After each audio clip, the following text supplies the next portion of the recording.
السلام علیکم۔ آج ہم بات کریں گے کرونا وائرس پر۔ کرونا وائرس جو چین کے شہر ووہان سے شروع ہو کر دنیا کے دیگر ممالک میں بھی پھیل رہا ہے، جس میں پاکستان بھی شامل ہے۔ یہ وائرس انسانی سانس کے نظام پر حملہ آور ہو کر ہلاکت کی وجہ بنتا ہے۔ اب تک اس سے متاثر افراد جو ہیں وہ لقمۂ اجل بن چکے ہیں۔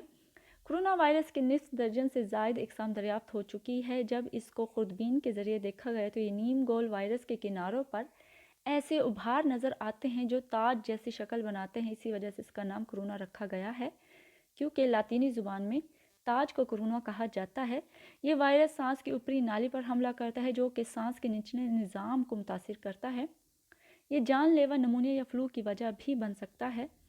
اس سے متاثر افراد کو سردی لگنے، بخار اور کھانسی کی شکایت ہوتی ہے، جن پر یہ حملہ شدت اختیار کر جاتا ہے تو سانس لینے میں دقت محسوس ہوتی ہے۔ صحت کے عالمی اداروں کے مطابق اس کی علامات 2 ہفتوں کے درمیان جو ہے وہ ظاہر ہو جاتی ہے۔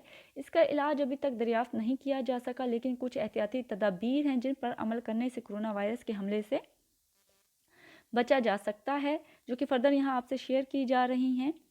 استعمال کے بعد ٹشو کو مناسب طریقے سے ضائع کر دیں۔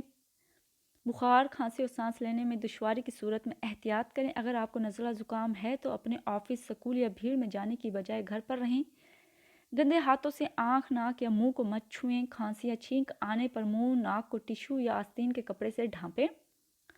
اپنے ہاتھوں کو باقاعدگی سے صابن اور پانی سے صاف کریں یا ہاتھ صاف کرنے والا لوشن استعمال کریں۔ اگر آپ کو نزلہ زکام ہے تو دوسرے لوگوں سے کم از کم 1 میٹر کی دوری رکھیں۔ اگر آپ کو نزلہ زکام ہے تو لوگوں کو گلے ملنے یا ہاتھ ملانے سے پرہیز کریں۔ کھانا اچھے سے پکائیں۔ کھانا پکانے سے پہلے اور کھانا پکانے کے بعد ہاتھوں کو اچھی طرح دھو لیں۔ پالتو اور جنگلی جانوروں سے دور رہیں۔